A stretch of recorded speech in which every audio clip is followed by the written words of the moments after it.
이렇게 아무것도 아닌 저를 또 이렇게 별것도 아닌 여러분들이 환영해 주셔서 대단히 감사하게 생각합니다. 이렇게 인사하면 기분 나쁜 분이 계실지 모르지만 우리가 죄와 허물로 죽었던 정말 아무것도 아닌 존재가 아니었습니까? 아멘. 근데 하나님이 이런 우리를 하나님의 자녀가 되는 놀라운 권세를 갖게 하셨습니다. 아멘. 우리 옆 사람 좀 멀리 떨어져 있지만 쳐다보면서, 또 우리 영상으로 보시는 분들도 옆분을 쳐다보시면서 이렇게 인사합니다. 아무것도 아니셨는데 대단해지셨군요. 시작. 아무것도 아니었는데 대단해지셨군요. 정말 반갑습니다. 특히 다음 세대 사역에 관심을 가지신 분들을 만나면 늘 지금도 심장이 뜁니다. 왜냐하면 정말 다음 세대에게 믿음이 전수되는 게 정말 중요하잖아요. 오죽하면 이런 유머가 있어요. 여러분, 이게 좀 수준 높은 유머라 웃을지 모르겠는데, 이게 생각이 잘 돌아가시는 분이 웃을 수 있어요. 어떤 그 사람이 처음으로 설교를 하게 됐어요. 설교를 하는데, 부목사님이 설교를 하는데, 이제 목사가 돼서 처음 설교를 하는데, 원고를 그렇게 많이 준비했는데 갑자기 아무 생각이 안 나는 거예요. 강단에 딱 올라갔더니 머리가 하얘진 이 사람이 이제 갑자기 애들 말로 버퍼링이 일어나면서 여러분 제가 지금 무슨 설교를 하려는지 아십니까? 그랬더니 사람들이 어떻게 알아요? 그러니까 몰라요. 그랬더니 여러분이 모르는 걸 제가 어떻게 알겠습니까? 하고 내려왔다는 거예요. 황당해가지고 담임 목사한테 엄청 혼나고 두 번째 기회를 주면서, 담임 목사한테 참 은혜가 많았던 분 같아요. 다시 한번 기회 줄 테니까 제대로 해. 이번에 얼마나 더 준비를 많이 했겠어요. 준비를 정말 많이 하고 또 올라섰는데 이게 웬일입니까? 또 생각이 안 나는 거예요. 그러니까 이분이 또 버퍼링이 일어나서 여러분 제가 무슨 설교를 하려는지 아십니까? 지난주에 사람이 당했잖아요. 그랬더니 네! 라고 이렇게 대답을 했어요. 그랬더니 이 사람이 이렇게 말했습니다. 여러분이 다 아시는 걸 제가 뭐하러 설교하겠습니까? 하고 내려온 거예요. 얼마나 황당합니까? 그런데도 담임 목사님이 정말 은혜가 우리 하나님 아버지를 닮아서 한이 없으셨나 봐요. 또다시 기회를 줬어요. 이번엔 마지막이야. 얼마나 준비를 많이 했겠어요. 그런데 이번에 또 올라왔는데 또 생각이 안 나는 거야. 이게 왜 강단에 진짜 져준지. 그래가지고 또다시 여러분 제가 무슨 설교를 하는지 아십니까? 그랬더니 이 사람들이 두 주나 당했잖아요. 그랬더니 한쪽에서는 네 그러고 한쪽에서는 아니요 라고 대답을 했어요. 이제 꼼짝 마라 이거죠. 근데 이 사람이 이렇게 말하고 내려왔습니다. 아는 사람이 모르는 사람에게 전해주면 되겠습니다 하고 내려왔어요. 여러분, 이 아는 사람이 모르는 사람에게 전해주는 것을 우리는 전수한다 그래요. 전수한다. 신앙, 하나님을 아는 사람이, 예수 그리스도를 아는 사람이 모르는 사람에게 예수님을 전해주는 것, 알려주는 것, 이것이 신앙의 전수죠. 그러나 오늘날 이렇게 한국 기독교는 믿음을 전수하는 데 실패하고 있습니다. 최근에 크리스찬 투데이인가요?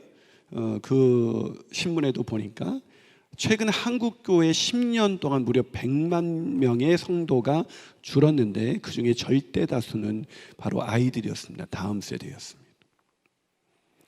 어쩌면 우리 시대의 다음, 지금 이제 저도 나이가 이제 꽤 돼서 제가 청소년 사역하고 주일 아이들 다음 세대 사역을 한 지가 꽤 오래됐죠.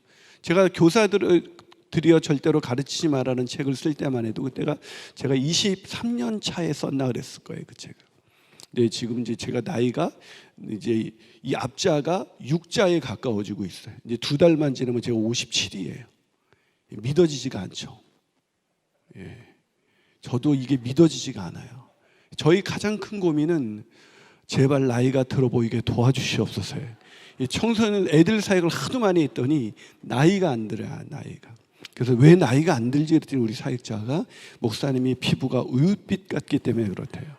그래서 어떤 우유냐 그랬더니 초코우유 같다 그래가지고. 근데 제가 이제 아이들 사역을 굉장히 오래 했는데 이 코로나 터지기 직전까지도 주바라기 선교회나 캠프 코리아나 뭐 이런 데를 계속 다니니까 그분들이 놔주진 않아요. 그래도 목사님이 오셔야 복음이 아이들에게 전달이 됩니다. 그래서 계속 어떻게 보면 한번 강은도 목사님이 우리 교회 와서 금요기도회를 한번 인도하라 그랬더니 이분이 딱 나와서 뭐라고 강은도 목사님 그랬냐면, 제가 참 김인환 목사님 교회에 꼭 와보고 싶었습니다. 김인환 목사님 우리 청소년 사역계에 트로트로 요즘 치면 현철가도 같은 분이십니다. 이런 거야. 그래서 내가 하긴 제가 요즘은 어떻게 보면 저의 또 이렇게 세대가 다른 그런 사람들이 청소년 사역을 하고 있는데, 아직까지도 이 청소년 사역에 하나님께서 또 다음 세대에서 젊은이 사역에 이렇게 아이들 사역에 불러주시니까 참 감사해요. 제가 어저께도 일산에 가서 일산 교사 부흥회를 하고 왔습니다. 근데 제가 다니면서 저도 이제 청소년 사역한 지가 다음 세대 사역한 지가 30년이 넘어가다 보니까 이 30년이 넘는 이 시간 속에 정말 많은 변화를 경험했는데, 이제 아이들이 안 된다는 얘기를 한 지가 정말 되게 오래됐어요. 믿음이 전수되지 않는다는 얘기를. 근데 그것이 이제는 진짜 안 된다는 정도가 아니라 이제는 소멸되기 직전에 와 있다라고 해도 과언이 아니에요. 심지어 이제 청소년부가 없는 교회, 청년들이 없는 교회, 이제 근근하게 어린이 부서도 옛날에 비해서는 굉장히 축소되어 있고, 미취학은 심지어 어떤 교회는 이제 시니어 어르신들은 많은데 미취학은 별로 없는.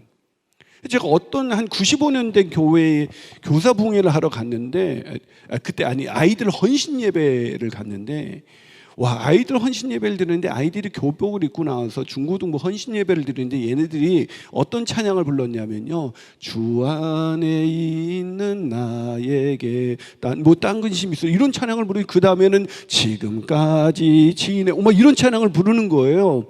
쟤들이 왜 저러지? 그리고 이 애들이 이렇게 찬송가, 옛날 어르신들이 부르는 찬송가를 좋아하네 하고 내가 딱 강단에 올라섰는데 그 이유를 알았어요.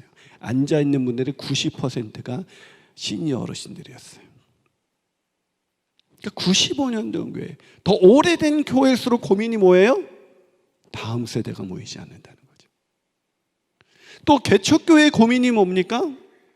개척교회도 옛날에는 교회 깃발만 꽂으면, 십자가만 꽂고 그렇게 진짜 복음을 전하면 사람들이 몰려왔어요. 그런데 지금은 개척교회에서도 아이들이 오지 않아요. 젊은 사람들이 오지 않아요. 저희도 이제 제가 10년 전에 이제 광교지구촌교회라 그래서 사실 광교 지역이 너무 비싸서 바로 붙어 있는 조그만 흥덕지구라는 한 9천 세대도 안 되는 그 세대에서 교회를 시작했습니다. 31명이.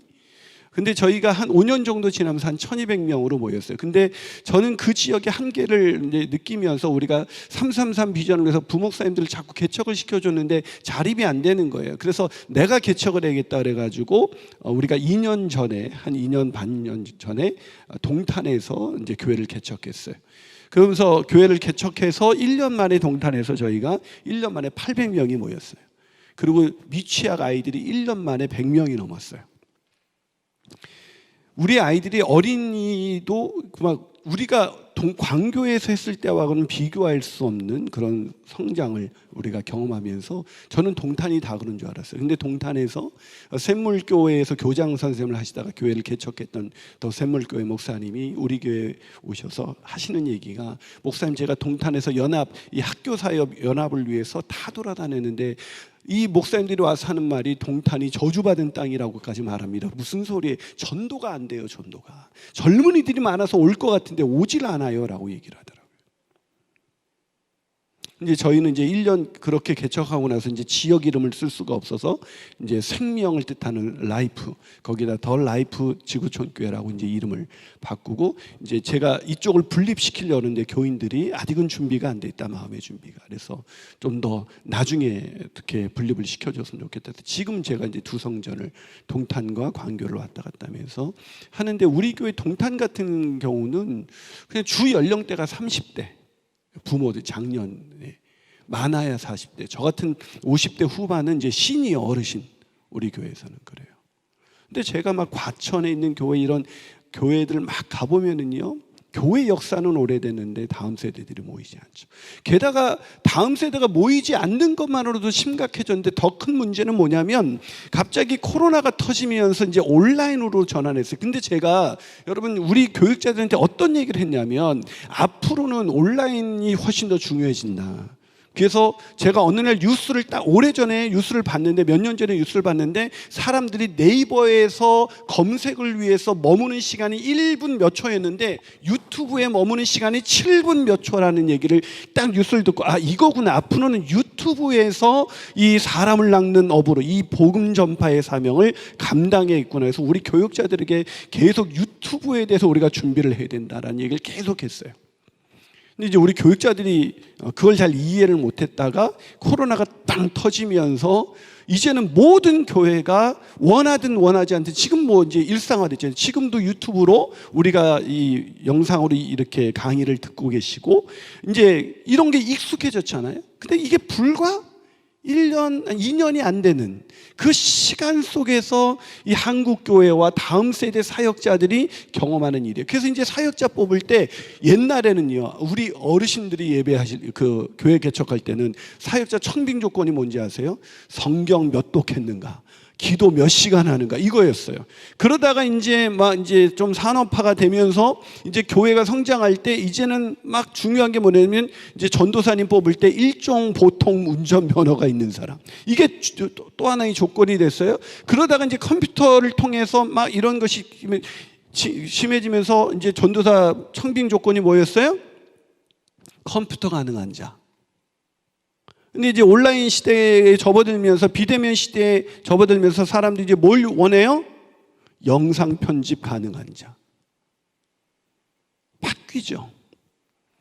자, 제가 무슨 얘기를 하고 있냐면 이제는 이 믿음을 전수하는데 실패했었던 한국 교회가 이제 전수의 실패를 넘어서서 그거 전수해야 된다, 전수해야 된다, 지금이 위기다라는 얘기를 계속하면서도 실제적인 변화를 경험하지 않았단 말이에요. 변화하지 않았어요. 그러다 보니까 이 변화하지 않으니까 어떻게든 제가 늘 이런 얘기를 하거든요. 우리 교육자들한테 변화하지 않으면 변화를 당할 뿐이야. 누구나 다 변화를 경험해. 근데 변화를 시키는 자인가 변화를 당하는 자인가로 변화를 경험할 뿐이지 누구나 변화를 경험하게 돼 있다. 본질은 변화되지 말아야 되지만 그 본질을 담는 그릇은 계속해서 변화되기 때문에 교회에도 가장 중요한 것이 뭐냐? 다음 시대를 읽어가는 눈이 필요하고 이런 다음 세대 사역자는 더더욱 이 시대의 아이들이 어떤 것에 머물고 있는가가 되게 중요한 거예요. 그래서 저는 오늘도 이렇게 제가 혹시 그 비잉이라고 한번 검색을 유튜브에서 한번 해보시겠습니까? 비잉이라고 한번 검색을 해보세요. 비잉이라고 위에서 혹시 해주시면 좋을 텐데 검색이 되시면 그냥 제가 말하는 중에도 그냥 딱 열어주시면 돼요. 시간이 아까우니까 저는 계속 떠들도록 하겠습니다. 그러니까 비잉이라고 B-E-I-N-G 아니면 한글로 비잉 이렇게 치면 그 하나의 유튜브 그 사이트가 나올 거예요. 그러면 그게 돼서 클릭해서 한번 열어주시면 좋을 것 같습니다. 제가 비잉이라는 이 부분을 했던 이유 중에 하나는 뭐냐면 어떤 유튜브 사역을 우리가 계속해서 이렇게 펼쳐가요. 그런데 제가 그랬거든요. 우리 교육자들한테 이 유튜브에서 사역이 이제 본격화될 텐데 한국 교회가 이것을 읽지 못하고 있다. 그런데 한국 교회가 이제는 원하든 원하지 않든 변화를 강요당하게 되었죠. 그게 뭐예요? 유튜브 예배. 똑같잖아요. 어떤 교회는 유튜브를 미리 중부해요. 근데 어떤 교회는 유튜브 하지 않으면 안 되는. 처음에 코로나가 터졌을 때 제가 우리 교인들한테 무슨 얘기를 했냐면 이런 얘기를 했어요. 자, 코로나 뉴스를 딱 듣는데 뉴스에서 무슨 얘기를 하냐면 전문가들이 나와서 이제 팬데믹으로 접어들었다는 거예요. 그게 뭔가 그랬더니 팬데믹으로 접어들었다는 얘기는 뭐냐면 이제 이게 유행이 되었다는 것이죠. 그것은 1년 내에 끝나지 않는다는 것을 의미하는 거였어요. 그래서 제가 어떻게 했냐면 우리 교육자들한테 자, 우리가 계속해서 강조해 왔는데 여러분이 이 부분에서 캐치를 못 하셨는데 이제는 무조건 1년 내내 오프라인에서 예전과 같이 예배 드리는 것은 어려워질 것이다. 근데 그때만 해도 정부에서는 자꾸 2주만 참으십시오. 2주만 참으십시오. 지금도 2주잖아요. 계속 그렇게 오니까 사람들은 교인들은 어떻게 또 교육자들은 어떻게 인식하고 있었냐면 뭐 2주면 끝날 텐데 목사님 저렇게 왜 유별나게 왜 저러셔? 이랬대요. 그리고 제가 그 당시 이제 예배는 유튜브로 하면 되는데 소그룹 모임은 애들의 분반 공부나 이런 소그룹 모임은 이게 이제 현장에서 모일 수 없게 되니까 어떻게 하면 될까 해서 알아봤더니 이미 쓰고 있는 그 줌이라는 아주 좋은 이 툴이 있었는데 이걸 제일 먼저 이 종교계라고 말할 수 없지만 썼던 곳이 있더라고요. 신천지. 와, 얘네들은 이미 줌을 사용하고 있었어요. 예, 나왔네요. 자, 이게 이제 유튜브에서 제 홈페이지인데 이거 좀 설명하고 넘어갈게요. 이따 제가 까먹었으면 뭐 얘기하다 말았어요. 신천지라서요. 우리가 그럼 신천지인지 알겠네요. 신천지 하다 말았어요. 자, 이게 숄츠라는 거예요. 이게 숄츠는 뭐냐면 보시면 보세요. 자, 하나님을 왜 밑으로 조금만 더 내려가 보세요. 밑으로 조금만 더 내려가 보세요. 조금만 더 내려가 보세요. 조금만 더. 다시 올려보세요. 위로 올려보시고 지금 더 올려보세요. 더. 예, 맨 위에 빙을 클릭해 보세요. 예. 좀 더 내려보세요. 자, 조금만 더 내려보세요. 이게 제가 빙에서 지금 해주고 있는 거예요. 자, 이거 한번 클릭해 보실까요? 한번 들어보세요. 내가 기도해서 병이 낫고, 내가 기도해서 처음부터 잠깐 지나갔어요. 기도해서 아이들이 원하는 대학에 척척 붙고. 예, 조금 더 볼륨도 올려주세요. 그리고 믿음으로 승리한다는 것은 내가 기도해서 병이 낫고, 내가 기도해서 사업이 잘 되고, 기도해서 아이들이 원하는 대학에 척척 붙고, 기도해서 모든 것이 형통했을 때가 아닙니다. 여러분, 사도 바울이 단 한 번도 그런 걸로 간증한 적이 있습니까? 내가 예수 믿었더니 잘 됐습니다. 내가 예수 믿었더니 세상에서 돈을 많이 벌게 됐습니다. 내가 예수 믿었더니 우리 아이들이 너무 잘 되고 있습니다. 세상에서 잘 나가고 있습니다. 라는 것을 사도 바울이 단 한 번도 간증한 적이 있었냐고요. 사도 바울은 늘 간증합니다. 자신의 약함을 자랑했습니다. 그는 자신의 고난을 자랑했습니다. 자신의 고난받은 것을 간증했습니다. 주님의 십자가를 자랑했습니다. 단 한 번도 예수 믿어서 기도했더니 이렇게 세상에서 형통케 되었습니다라는 것을 자랑한 적이 없습니다. 오늘날 교회는 그걸 자랑합니다. 오늘날의 성도는 그걸 자랑합니다. 오해하지 마십시오. 우리가 이 세상에서 먹고 사는 거, 병이 낫고 건강이 하나님의 은총입니다. 우리가 세상에서 잘 되는 것은 하나님의 은총입니다. 하나님의 축복입니다. 그러나 적어도 우리는 그걸 추구하며 살아가지 않습니다. 살아도 주를 위하여 살고 죽어도 주를 위하여 죽는 것이고, 가난하게 하시든지 부하게 하시든지 그것은 나에게 상관없는 일이고, 오직 내가 원하는 것, 하나님의 나라와 의를 위하여 오늘을 살아가는 것, 짐승의 표를 받지 아니하고 주님의 십자가를 따라가는 것, 그것이 바로 영적인 승리이고, 그 사람이 바로 하나님의 나라에 입성할 때 십자가의 의의 면류관을 받아 쓸 수 있는 사람인 것입니다. 우리가 이 세상에서 잘 먹고 잘 되고 이 세상의 권력과 이 우상에게 아부하면서 살아서 우리가 이 땅에서 잘 된다 할지라도 그게 기독교를 믿는 신앙을 가진 이유라면 그 사람은 결국 실망할 수밖에 없습니다. 좌절할 수밖에 없습니다. 누구나 다 병들게 되어 있으니까요. 누구나 다 결국 모든 걸 잃어버리게 되어 있으니까요. 누구나 결국 이 세상을 떠나게 되어 있으니까요.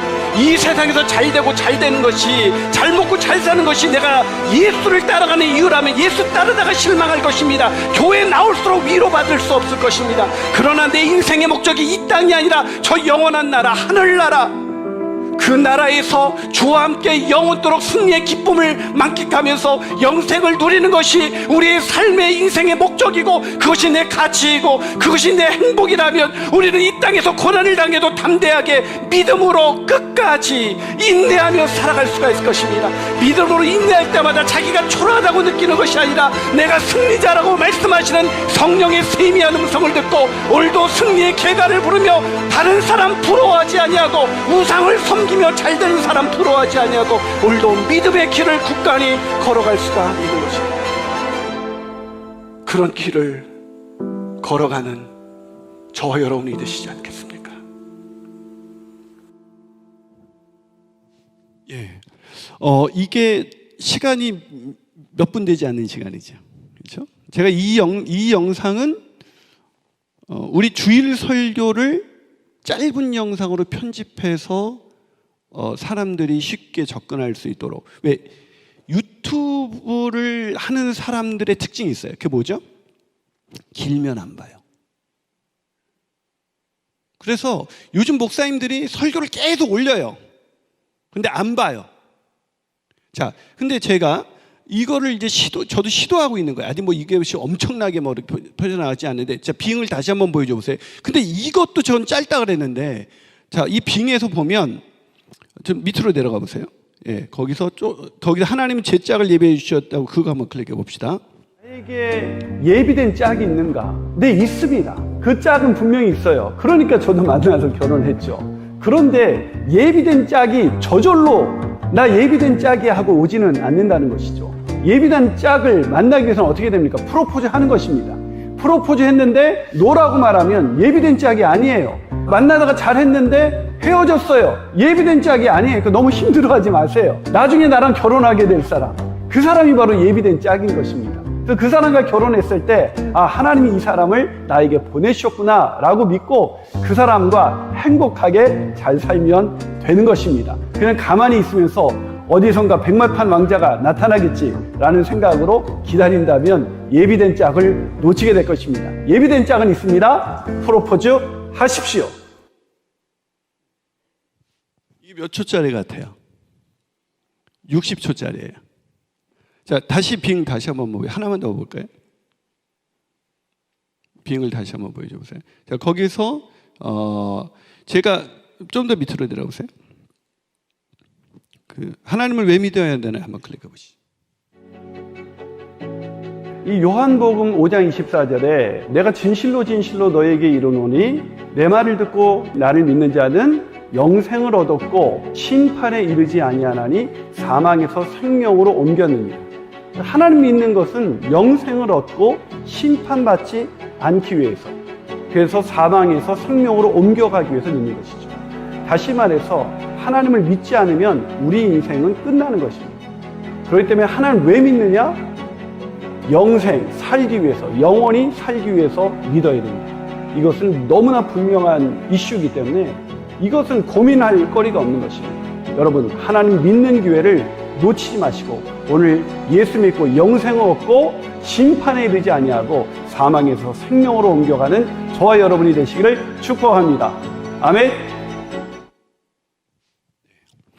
자, 내용에 대해서는 여러분이 너무 못한다 이래도 상관이 없어요. 그런데 제가 지금 시도하고 있는 건 뭐예요? 숄츠라는 거예요. 요즘 숄츠. 이 숄츠는 60초 이내 영상이에요. 요즘 젊은 아이들이 이걸 보기 시작했어요. 또 하나 보는 게 틱톡이에요. 그러니까 다음 세대면 자꾸 젊은이들이 뭘 보냐, 젊은이들이 어디서 노느냐, 이것이 되게 중요하잖아요. 그러니까 이걸 읽어내지 못하면 내가 가진 게 아무리 복음의 진리를 가지고 있다 할지라도 이것을 전할 수 있는 공간이 없는 거예요. 사장님, 오늘 제가 여러분에게 낸 교재 중에 첫 번째 핵심 말씀이 뭐죠? 제가 비대면 시대 교회와 소그룹의 변화, 이건 소그룹뿐만 아니라 교회의 변화, 다음 세대의 변화, 다음 세대 사역의 변화, 이렇게 인식하면 됩니다. 근데 그 핵심이 뭐예요? 시대를 분별하고 변화하라는 거예요. 여러분, 본질적인 얘기 여러분 많이 듣죠? 그래도 복음이 중요하다. 당연하죠. 시대가 아무리 변해도 복음이 중요합니다. 복음 안에 있어야 돼요. 근데 복음이 가지고 있어도 그 아이들이 있는 그런 문화의 그 접촉의 공간을 우리가 뚫고 들어가지 못하면 그 복음을 전할 수 있는 기회가 없다고요. 제가 그런 얘기합니다. 선교사님들이 선교하러 갈 때 복음의 열정이 있죠. 복음이 있습니다. 근데 선교사님들이 그 선교하러 가실 때 반드시 공부하는 게 있어요. 그게 뭐죠? 자기가 가야 할 나라의 언어와 문화. 그거 준비 안 하고 선교지 갈 수 있어요? 복음은 있어요. 근데 언어와 문화를 몰라요. 선교지 가면 그분이 선교할 수 있어요? 똑같은 얘기예요. 제가 그런 얘기예요. 우리 어저께도 제가 거기 강의에 가서 그랬는데, 여러분 중등부 교사에 있어요. 그랬더니 누가 손 들더라고요. 그래서 이분들은 불쌍한 분들입니다. 이분들은 교사가 아니라 선교사예요. 우리와 언어가 다르고 문화가 다른 중등부 아이들 가르치느라고 얼마나 힘이 들겠습니까? 제가 중등부 예배 수도 없이 들어봤는데 중등부 애들의 특징은 일단 찬양을 안 부르세요. 중등부 애들은.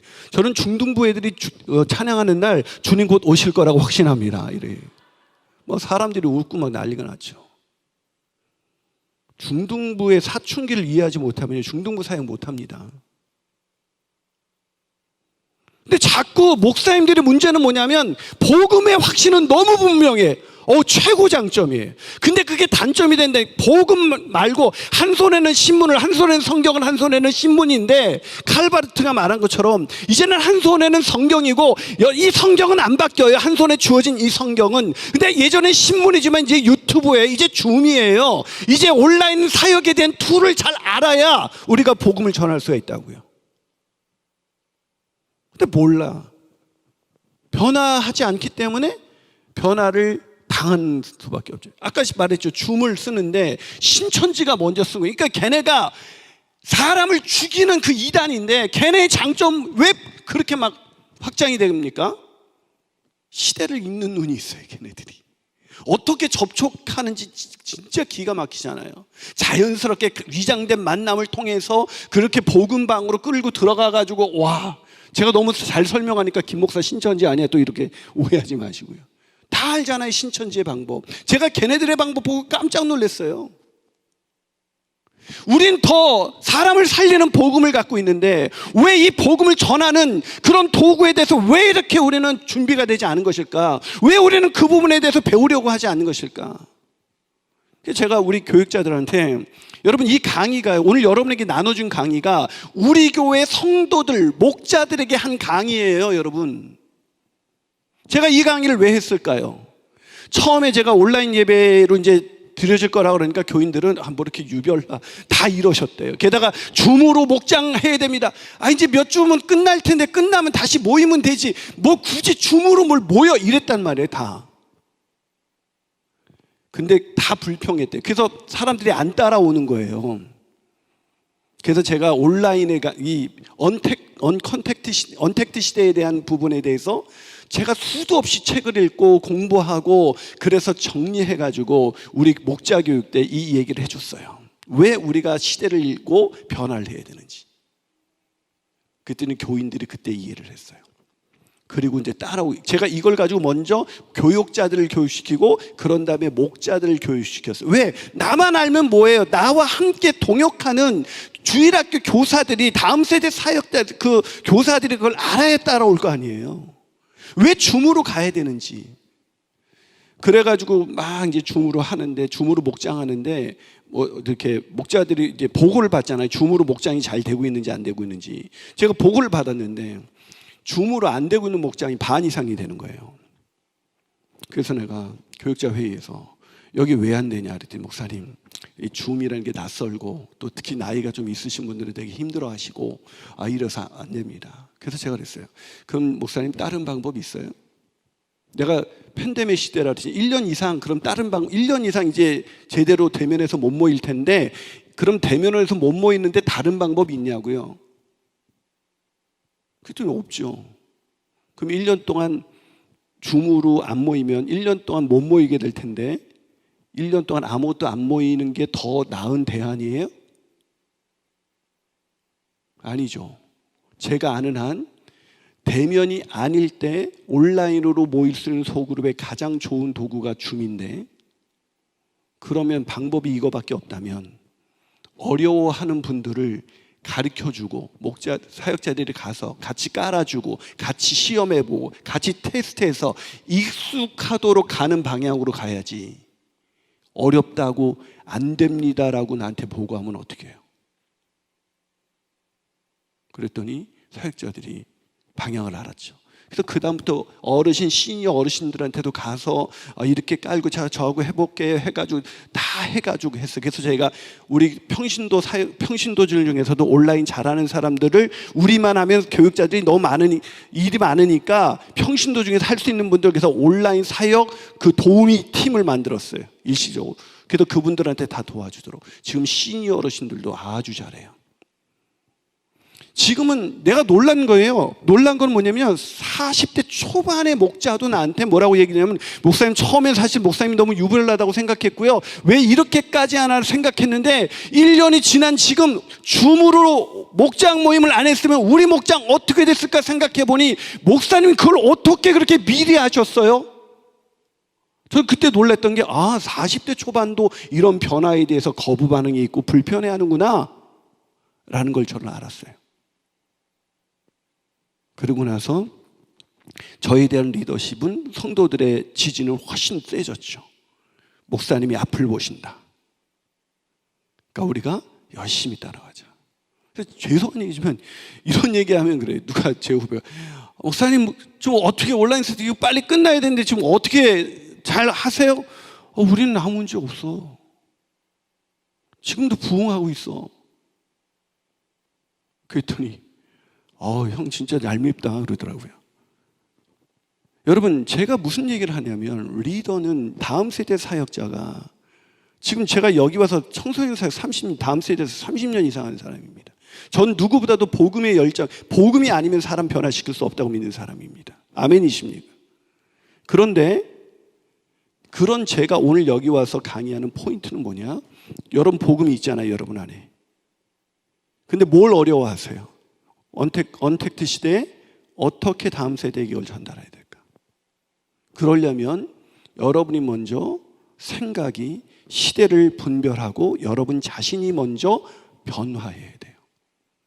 제가 말씀드렸죠. 제가 이제 2개월만 지나면 이제 57입니다. 저요? 이제 환갑이 멀지 않은 사람이라고요. 좀 낯설죠. 만나교회 김병삼 목사가 저하고 비슷한 또래예요. 좀 어색하죠. 이따 저녁에 강의할 그 홍민기 목사랑 우리가 코스타에서 아주 친한데 아주 연배로 치면 많이 후배죠. 처음엔 저는 선배님인 줄 알았어요. 여러분, 시대를 분별하고 변화하라는 것은 성경적인 메시지라는 걸 아십니까? 자, 핵심 말씀 한번 읽어볼게요. 제가 시간이 많지 않기 때문에 간단하게 정리하고 가야 돼요. 자, 또 한번 읽어볼까요? 시작. 또 무리에게 이르시되 너희가 구름이 서쪽에서 이는 것을 보면 곧 말하기를 소나기가 오리라 하나니 과연 그러하고 남풍이 부는 것을 보면 말하기를 심히 더우리라 하나니 과연 그러하니라. 외식하는 자여, 너희가 천지의 기상은 분간할 줄 알면서 어찌 이 시대는 분간하지 못하느냐? 또 어찌하여 옳은 것을 스스로 판단하지 아니하느냐? 외식하는 자의 특징이 뭐라고요? 천지의 기상은 분별할 줄 알면서 왜 시대를 분별하지 못하느냐? 시대를 읽지 못하는 사람에게 외식하는 자라고 말하고 있습니다. 사랑하는 여러분, 이 시대에 제가 이렇게 교회 개척해서 우리가 그렇게 한 5년 만에 한 1200명이 모이고 또 동탄을 개척해서 1년 만에 800명이 모이고 이러니까 이제 교회 개척 목회자를 위한 모임에 저를 초대하시는 분들이 좀 많아졌어요. 옛날에 이제 아이들 사역 그런데 교회 개척 사역에 대해서.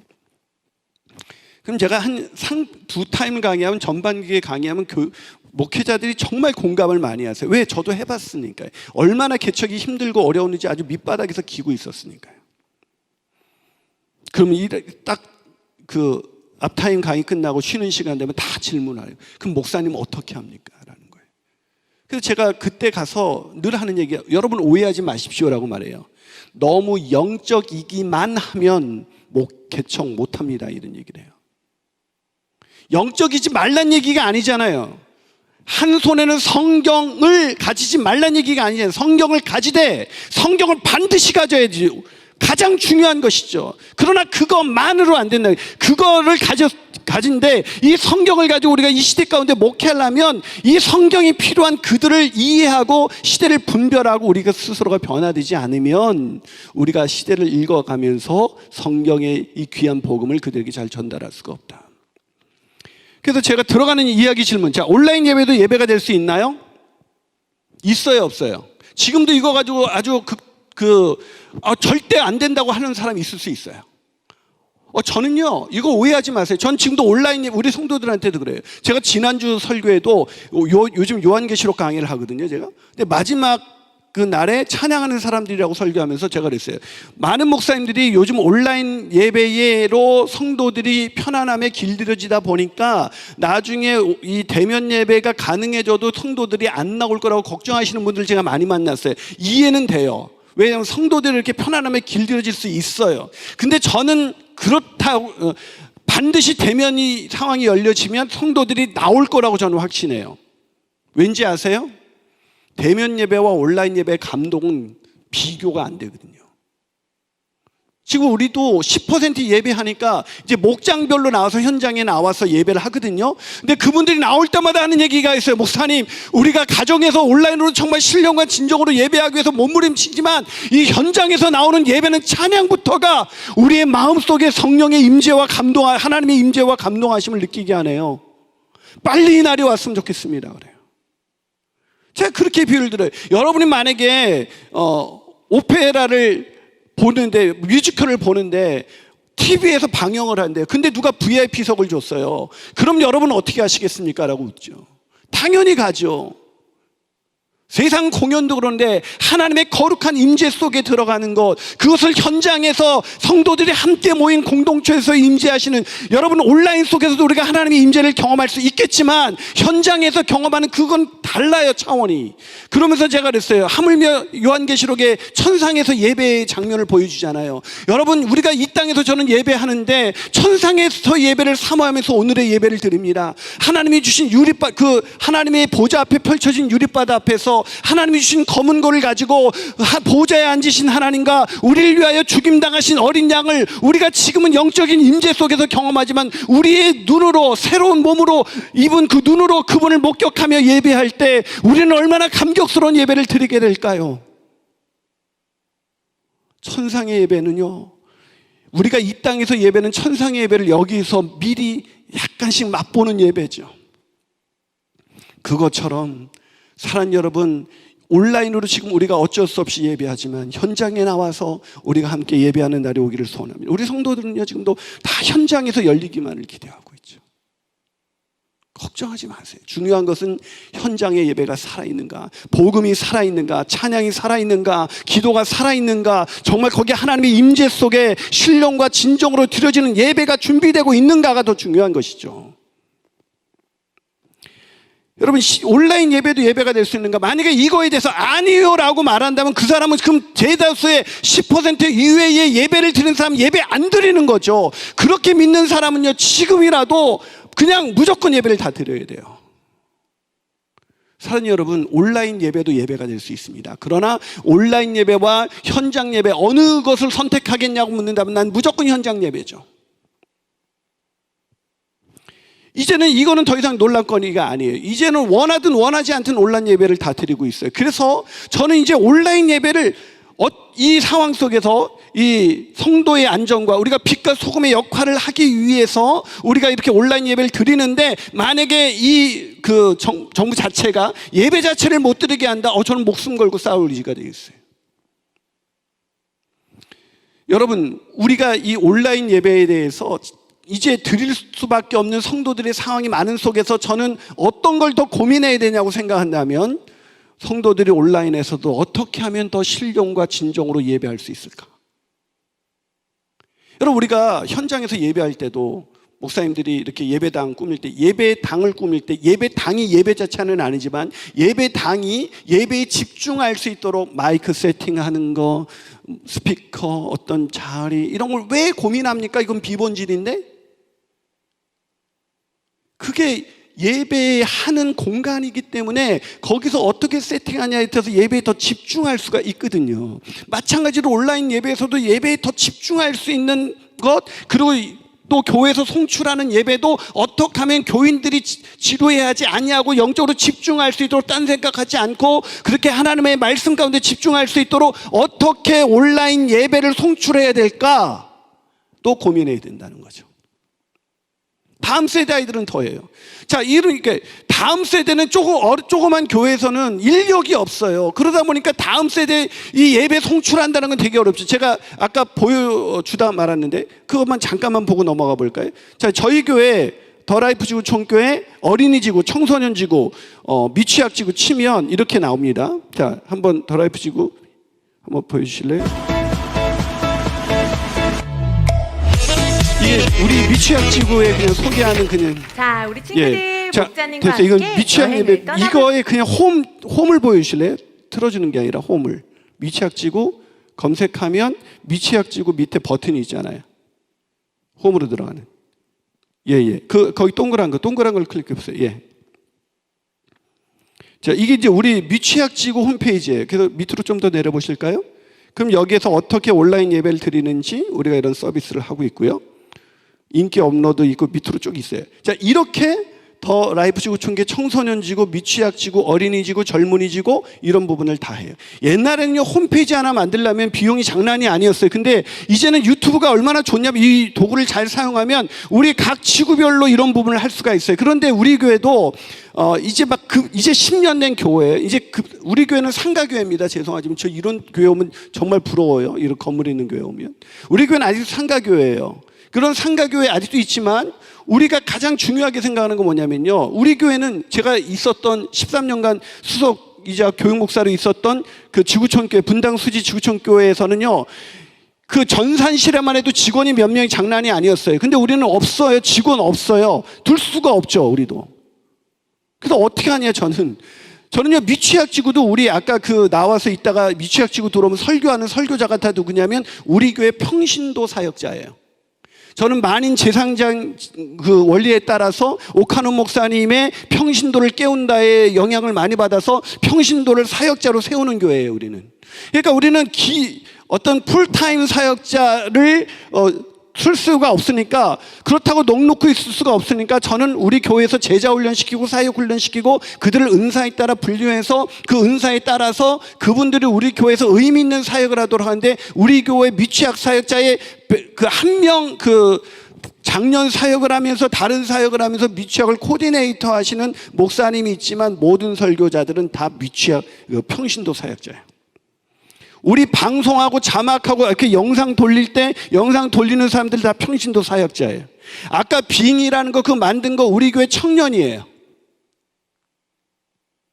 그렇게 다 개발하고 우리 교회 처음부터는 거야. 우리 교회 처음 개척했을 때요, 건반 칠 수 있는 사람이 없어서 제가 어떻게 했냐면 간사를 한 사람을 썼어요. 드럼도 칠 수 있고 건반도 칠 수 있는 간사를 40만 원 주고 뽑아가지고 이 친구한테, 야, 너 와가지고 우리 교회에서 레슨 마음껏 해. 그럼 우리가 사례비를 간사를 40만 원밖에 못 주는데 아이들을 막 레슨해가지고 우리 교회 음악하는 애들이 좀 많이 생기도록 좀 해줘. 그래가지고 그 친구를 불러가지고 그 친구가 와서 마음껏 아이들을 가르치고 그렇게 하면서 지금은 청소년 지구도 이렇게 그 음악하는 애들이 생겼고요, 어린이 지구도 또 청년 지구도 이렇게 생기기 시작한 거예요. 그러니까 무슨 얘기를 하냐면, 뭔가 리더는 제가 늘 이런 얘기를 합니다. 팔로우는 뭐뭐 때문에 안 된다고 말하는 사람이 팔로우고, 리더는 어떻게 하면 될 수 있을까를 고민하는 게 리더다. 요즘 코로나 때문에 안 된다는 말을 하기보다는 어떻게 하면 코로나 시대 가운데 우리 교회 규모에서 우리가 무엇부터 어떻게 시작할 수 있을까를 자꾸 생각해요. 그래서 제가 처음에 우리가 그 선교 바자회를 통해서 선교를 돕는 교회에 제가 우리 교회에서 아주 대히트를 쳤던 올 초에 신년에 제가 뭘 했는지 아세요? 잠언으로 여는 새에 한 달 살기를 했어요. 그 잠언이 그냥 한 달이면 쫙 끝내기 좋은 장이잖아요. 그래서 매일 한 장씩 제가 잠언을 했습니다. 그래가지고 그걸 어떻게 했냐면 저희 집에서요, 제가 24만 원짜리 그냥 그 유튜브로 그 소개할 수 있는 그 슈어에서 나온 게 MV 플러스 88 플러스라는 게 있어요. 그거 딱 꽂아놓고 저 혼자 제가 이 57세 이제 그 거의 중년의 후반에 접어드는 제가 그 유튜브를 배워가지고 그걸 가지고 저 혼자 방송을 했어요. 와, 매일 저녁 밤에 교인들이 그 늦은 시간에 1000명씩 들어와가지고 잠언 읽고 들어와라. 그럼 읽고 들어오면 제가 그걸 해설해 주는 거예요. 29만 원 정도 할 것 같아요. 그거 하나만 있으면 유튜브 방송 충분히 합니다. 거기서부터 시작하는 거예요. 그래서 제가 들어가는 이 질문에서 가장 중요한 부분은 뭐냐? 오늘 제가 이런 여러 가지 예화를 쭉 깔아주면서 여러분에게 하는 게 뭐냐? 지금부터 시대를 읽고 변화하십시오 라는 얘기를 하고 있는 거예요. 자, 또 여러분 답 안 달아주면 굉장히 힘들어 하잖아요. 그러니까 이 답을 좀 달면서 가봅시다. 자, 신대를 분별하고 변화하는, 오늘 본문에 있는 12장은 뭐예요? 바로 예수님의 가르침이에요. 예수님이 우리에게 뭐라고 말하십니까? 시대를 분별하고 변화해라. 두 번째 질문으로 넘어갑니다. 특히 오늘 본문은 종말의 시대에 나타날 징조와 이를 대하는 우리의 자세가 어떠해야 되는지를 가르쳐주고 있습니다. 뭐라고요? 종말의 시대에 나타날 징조, 거의 답은 징조입니다. 이를 대하는 우리의 자세가 어떠해야 되는지를 가르쳐주고 있어요. 가르침의 결론은 무엇입니까? 모든 사람은 뭐예요? 현재에 뭘 읽을 줄 알아야 돼? 상황을 읽을 줄 알고 미래를 준비할 줄도 알아야 한다는 것입니다. 누구도 예외가 없습니다. 특히 세상의 모든 현상을 살피면서 하나님의 역사하심을 볼 줄 알아야 한다는 것입니다. 저는 모든 역사의 주관자가 하나님이라는 걸 믿습니다. 여러분도 믿으십니까? 그럼 이 시대의 변화를 읽다 보면 하나님의 역사하심이 보여요. 하나님이 무엇을 원하시는지 보여요. 그래서 우리가 성경을 통해서도 우리 자신이 가장 분명하게 변화의 말씀을 읽을 수 있지만 역사의 주관자이신 하나님의 역사를 들여다볼 때 우리는 하나님의 음성을 또 거기서도 들을 수 있어요. 하나님은 우리가 어떤 변화를 원하는지. 그럼 오늘의 상황은 어떤가? 코로나19로 인해 인간 문명의 대전환, 답은 뭐예요? 대전환을 맞이하고 있다. 일명 코페르니쿠스적인 전환이라고 말합니다. 당시 청동설을 숭배하던 기존 사회에서 지동설을 주장함으로 엄청난 충격을 준 것처럼 코페르니쿠스적인 전환이라는 것은 엄청난 충격적인 변화의 시대에 우리가 목회를 하고 있고 다음 세대를 키우고 있다는 것이죠. 이 말은 사회, 정치, 문화, 종교 등 모든 분야에서 기존의 방식은 더 이상 작동하지 않는다는 것을 의미합니다. 자, 엄청난 변화가 일어날 때는 기존의 본질이 아닌 그 담았던 문화나 그릇은 다 깨뜨려야 되는 거예요. 그리고 새로운 그릇을 준비해야 그 그릇으로 본질을 담을 수가 있는 것이지 기존 방식으로는 할 수 있는 게 별로 없다. 그러니까 코로나19로 인해서 언택트 시대가 열렸는데 이 시대를 읽지 못하고 그냥 만나서 할 생각만 하고 있으면 정말 할 게 없죠. 더 이상 그 얘기예요. 다섯 번째, 그럼 어떻게 해야 되는가? 아내만 빼고 모든 것을 바꾸라. 누가 한 말이에요? 이건희 회장이 한 말이에요. 자, 이 얘기가 무슨 얘기예요? 본질만 빼고 모든 것을 바꿔라. 본질인 복음, 본질인 말씀, 본질인 성경, 이것만 빼고 다 바꿔야 됩니다. 본질을 제외한 모든 것을 변화시키지 않으면 결국 어떻게 됩니까? 답은 도태됩니다. 결국 사라집니다. 그러니까 본질을 갖고 있지 못해서 사라지는 것이 아니라 시대를 읽고 변화하지 않기 때문에 더 이상 존재하지 못하게 되는 거예요. 그러면 우리가 기억해야 될 게 뭐냐면 코페르니쿠스적인 전환은 2번이 뭐라고요? 처음이 아니라는 거예요. 역사를 보면 하나님은 늘 이런 엄청난 대전환을 인류로 하여금 경험하게 만드셨다는 것입니다. 자, 그러면 이런 시대에 이런 전환의 시기에, 엄청난 변화의 시기에 누가 살아남고 리더십을 갖게 되는가? 어떤 사람일까요? 답은 변화입니다. 변화하는 사람만이, 그런 공동체만이, 그런 교회만이 살아남을 뿐만 아니라 리더십을, 영향력을 끼칠 수가 있다. 자, 그럼 코로나19가 가져온 변화 중에 가장 큰 변화는 뭐예요? 언택트라는 거예요. 언택트. 비대면 시대라는 것이죠. 온라인을 통해 대면하는 것이 일반화되는 시대가 되었다는 거예요. 그전에도 언택트는 있었어요. 그러나 그것이 일부였지만 이제는 대부분의 사람들이 이 온라인을 통해서 대면하는 것을 아주 일반적인 것으로 여깁니다. 더 나아가서 이제 메타버스라든지 이런 부분들이 우리 사회에 오고 있죠. 여러분, 제가 거기 서민갑부에 나온 생선가게 사장님과 일반 시장의 사장님의 차이라고 썼는데 그게 무슨 얘기냐면요. 한번 제가 서민갑부라는 프로그램을 되게 좋아하거든요. 정말 인생의 흙수저로 태어난 사람들이 어떻게 성공을 이뤘는가를 보여주는 프로그램이죠. 근데 이 생선가게 매출이 장난이에요. 요즘 생선가게 시장 사람들이 다 힘들죠. 왜? 사람이 시장으로 안 오니까요. 근데 이분은 엄청난 매출을 올리고 있어요. 왜일까요? 일단 본질이 있었어요. 이 집 생선이 맛있어. 생선가게의 본질은 생선입니다. 생선이 싱싱하고 맛있어요. 근데 사람들이 생선을 먹고 싶은데, 시장에 가서 먹고 싶은데 코로나 때문에 안 나오고 있잖아요.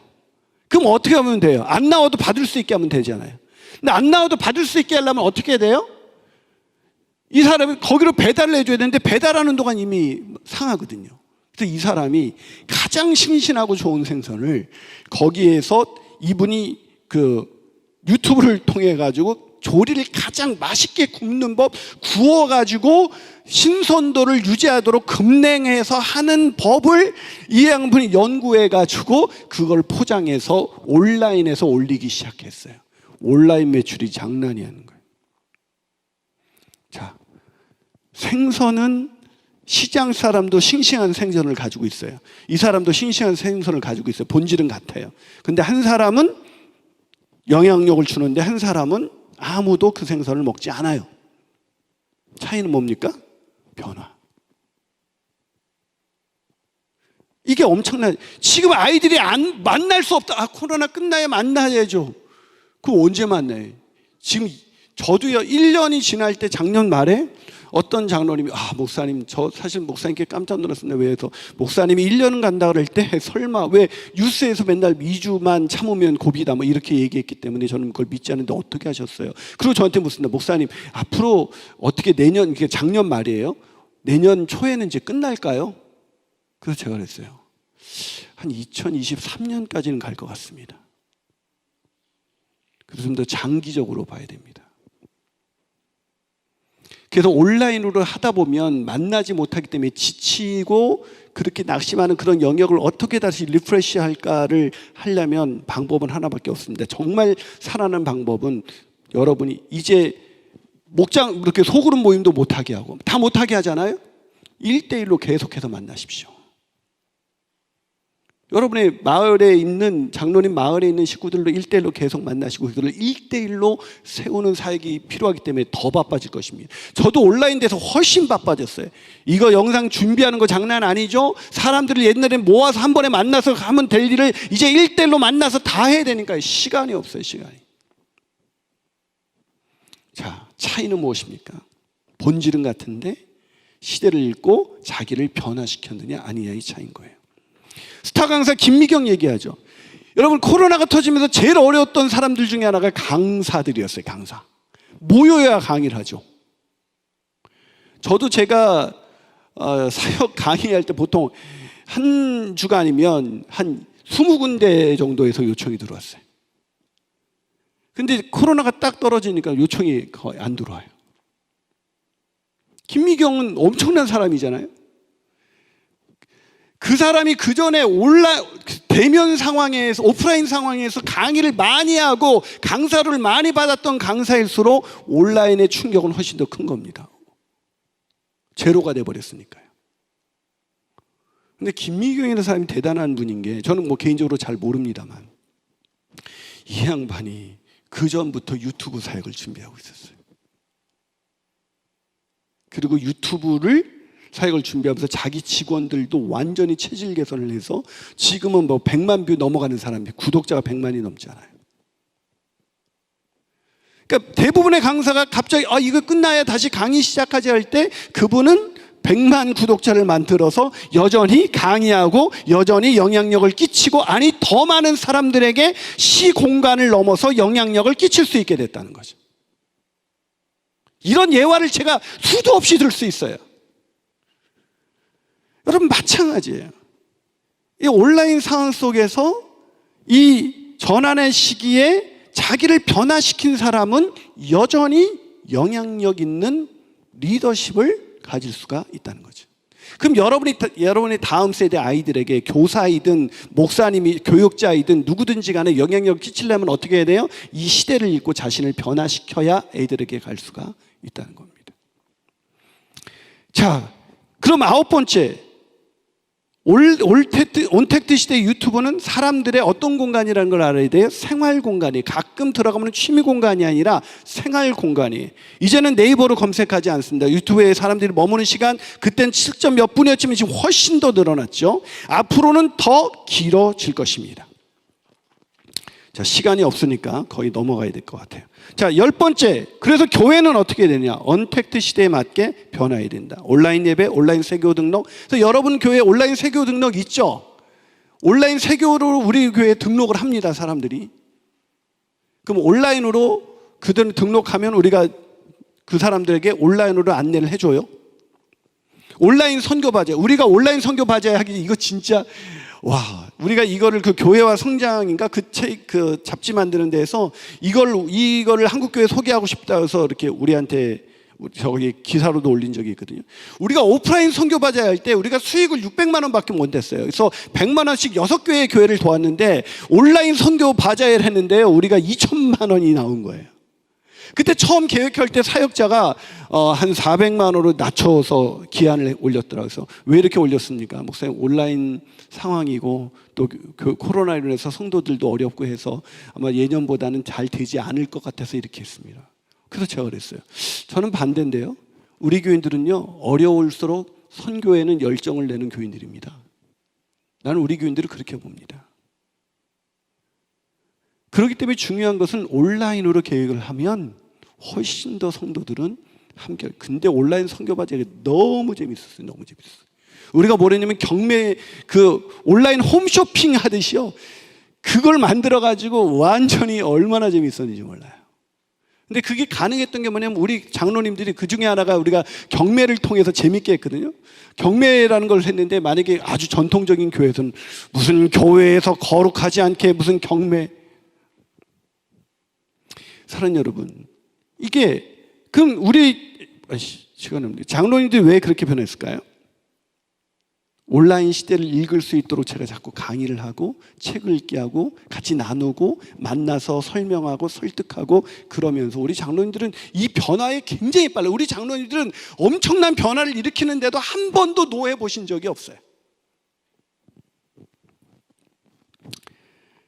자, 이 온택트 시대에 맞게 온라인 세교 등록, 온라인 성경 퀴즈대, 온라인 블레싱, 온라인 목장 이름 말할 수가 없죠.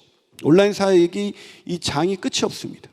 그럼 온택트 시대에 우리는 어떻게 변화해야 되는가? 몇 가지를 정리해드리고 넘어가요. 첫째, 복음의 본질에 흔들리지 말라. 이게 지금 되게 중요해요. 복음의 답은 본질입니다. 그러나 본질이 아닌 것을 붙잡지 말라. 본질이 아닌 것을 변화하는데 머뭇거리지 말라고요. 두 번째, 공동체성을 강화하라. 여러분, 언택트 시대의 사람들이 가장 힘들어하는 것은 공동체를 잃어버리는 거예요. 줌으로 아무리 모여도 공동체성이 강화되는 데는 한계가 있어요. 모이기를 힘써야 돼요. 근데 모일 수가 없잖아요. 이 공동체성 어떻게 강화할 수 있을까? 아까 말씀드렸지만 저는 어떻게 만났는지 아세요? 제자훈련을 하는데 이제 옛날처럼 12명이 모여서 제자훈련 못 하잖아요. 줌으로 제자훈련해요. 그리고 4명 이하 개별적인 만남을 해. 우리 교제합시다. 4명씩 만나고 또 이렇게 4명 만나고 섞어서 만나고 그렇게 뚫고 지나가요.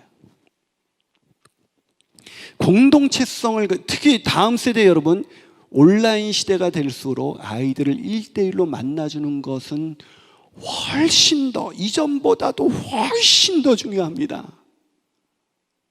그 방역수칙을 철저히 지키면서 만나셔야 돼요. 세 번째는 비대면 사역을 강화하라. 비대면 사역을 강화하라. 그러나 대면 사역을 놓치지 마라. 아까 지금 말씀드린 것 똑같아요. 균형이에요, 균형. 비대면 사역만 한다 해서 저는 온라인 교회 요즘 막 생겼다고 막 그런 얘기도 막 나오지만 온라인 교회는 한계가 있어요. 온라인 예배가 한계가 있는 것처럼. 그러니까 비대면 사역, 온라인 사역을 강화하되 대면 사역을 소홀히 하면 안 돼요. 놓치면 안 돼요. 자, 할 얘기가 많지만 넘어갑시다. 12. 극복해야 할 장애물이 있습니다. 변화를 싫어하고 안주하는 누굴까요? 장애물이? 나예요, 나. 나입니다, 나. 김미경의 리부트에서 발췌한 글입니다. 리부트라는 책을 썼죠, 김미경 씨가. 지난 몇 달간 나는 사람들을 많이도 만났다. 지식인이나 기업 CEO 혹은 그 분야에서 최고로 손꼽히는 전문가들이었다. 그들이라면 이미 해답을 갖고 있지 않을까. 세상이 어떻게 변할지 알고 있겠지. 아마도 많은 사람이 나처럼 생각할 것이다. 그러나 그들과 대화하면 할수록 나는 다른 확신을 갖게 되었다. 아는 사람은 드물구나. 온갖 전문가들을 만났지만 코로나 이후 어떻게 세상이 될지 나름의 정보와 논리를 바탕으로 설득력 있게 분석하는 사람이 드물었다. 심지어 자기 일과 사업에 있어서도 마찬가지. 최소한 몇 개의 점이라도 이어서 자기의 사업을 예측하고 이끌어가고 있을 줄 알았는데 아니었다. 도대체 이 똑똑하고 열정 넘치는 사람들에게 무슨 일이 벌어진 것일까? 쉽게 해답을 도출할 수 없는 이유는 바뀐 공식 때문이었다. 코로나는 세상의 판 자체를 아예 바꿔버렸다. 판이 바뀌니 삶의 공식도 갑자기 복잡해졌다. 예전에는 사람들이 좋아하는 것, 몰리는 것, 모이는 것, 잘 파는 방법이 분명히 있다. 이전에 대입하던 공식이 약간의 혁신만 더하면 얼마든지 살 수 있었다. 그런데 코로나로 인해 기존 공식이 사라지고 새로운 공식이 들어왔다. 언택트, 디지털 등 생소한 공식들이 나타나 생업을 뒤흔들어 버리니 당황스럽고 어지럽다. 이 공식을 어떻게든 대입해보고 싶지만 생각보다 어렵고 복잡하다. 그럴 때 설마까지는 의심이 더해진다. 설마 망하게 하겠어? 설마 없어져야 하겠어? 여기서 일하는 사람이 먹고 사는 사람이 몇 명인데 많은 사람이 일하는 분야일수록 이런 생각을 하기가 쉽다. 누군가 똑똑한 사람이 혁신적인 해결책을 만들어주거나 정 안 되면 정부가 대책을 내놓을 거라고 생각한다. 그러나 이는 너무나 아니라는 생각이다. 전체 산업 중에 한 군데만 타격을 받았다면 그럴 수 있다. 그러나 바이러스는 항공, 여행 모든 셀 수 없는 영역을 생존의 기로로 몰아넣고 있다. 판이 뒤집히는 대형 폭풍을 만났기에 여력이 없다. 내가 살 길을 내가 찾을 수밖에 없는 상황이다. 기득권을 가진 사람일수록 상황을 정면으로 보기가 힘들다. 지금껏 지켜왔던 확실한 기반과 공식 습관을 놓으려니 겁이 나서 뒷걸음친다. 한마디로 머릿속이 복잡하다는 표현이 딱 맞다. 그러니 바뀐 세상 공식을 제대로 팔고들지 않는 것이다. 결국 나는 이런 결론을 내렸다. 그 결론이 뭘까요? 우리는 코로나 이후 세상을 잘 모를 뿐더러 아직 마음으로 받아들이지도 않았다. 세상을 잘 모를 뿐더러 아직 마음으로 받아들이지 않았다. 다시 예전으로 돌아가겠지. 네, 코로나는 분명히 전 끝날 거라고 생각합니다. 그러나 끝나도 예전과 같은 똑같은 상황을 가지고 있는 그런 인식과 생각을 가지고 목회를 한다면, 다음 세대 아이들을 가르친다면 거기는 분명한 한계, 아니 제가 부드럽게 말씀드렸지만 어떻게 해야 될지 잘 모를 것입니다. 그래서 결론은 뭐라고 하냐? 변화되지 못한다면 교회의 영향력은 급속하게 사라질 것이며 다음 세대 아이들도 급속히 사라질 것이고 세상을 변화시키고자 하는 사명을 감당할 수 없을 것이다. 민족을 치유하고 세상을 변화시키는 교회와 다음 세대가 되기 위해, 목장이 되기 위해 뭘 산조해야 돼? 복음의 본질을 사수하며 공동체성을 강화하면서 다른 모든 변화에 대응해 가야 한다. 이게 제가 오늘 내린 결론입니다. 오늘 짧은 시간이기 때문에 많은 얘기를 다 못했지만 또 저희의 우리는 지금도 헤매고 있어요. 여러분 많은 분들이 우리 교회 그 유튜브에 들어오셔서 이제 구독하시면서 이제 자꾸 참고를 하셔요. 심지어 우리 모교에도 우리가 온라인 선교 그런 것으로 했었던 것들을 또 끌어다가 하시고 뭐 이러더라고요. 대형 교회들도 보면. 그러나 우리도 처음이에요. 이제는 시대가 완전히 바뀌었다는 얘기는 무슨 얘기냐? 가본 적이 있는 사람이 없다는 얘기예요. 그렇잖아요? 그렇기 때문에 이제는 누구보다도 도전 정신을 가지고 하나님의 인도하심을 믿으며 오늘을 아주 담대하게 개척해 나가는 프론티어가 될 때 우리는 다음 세대 아이들을 이 코로나 시대, 이 언택트 시대 속에서도 그 아이들을 정말 복음 안에서 영향력 있는 그리스도인으로서 성장시켜 나갈 수 있을 것입니다. 그렇게 오늘의 짧은 저희 강의가 여러분들에게 작은 도움이 되었으면 좋겠습니다.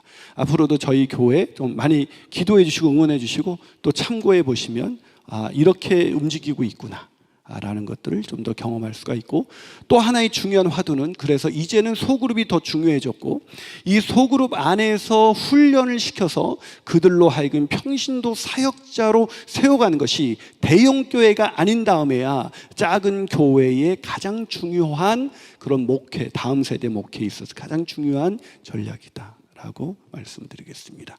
여러분 수고 많으셨고요. 제가 기도함으로 마치겠습니다. 하나님 아버지 참 감사합니다. 오늘 이렇게 귀한 분들 참 온라인으로 또 오프라인으로 오셔서 열정을 가지고 이렇게 귀하게 오늘의 변화하고자 하는 열정이 있게 이 자리에 있는 귀한 이 시대의 리더분들 하나님 축복하셔서 하나님 저의 정말 작은 어떤 저희 교회와 저의 그런 작은 시행착오와 또 그런 변화의 그런 추구의 모습들이 이분들에게 작은 도움이 되어서 이분들의 교회에서 다음 세대 사역에서 정말 더 귀한 열매들이 많이 나타나 한국교회가 다음 세대에게 믿음을 전수하는 이 일들 가운데 복음의 본질을 갖고 있지만 변화하지 못해 그것을 전수하지 못하는 일이 없도록 늘 우리와 함께하여 주시옵소서. 이것을 기획하고 진행한 모든 분들을 축복해 주시고 계속해서 한국교회 안에 이런 고민들이 많아질 수 있도록 인도하여 주옵소서. 감사드리며 예수님의 이름으로 기도하옵나이다. 아멘.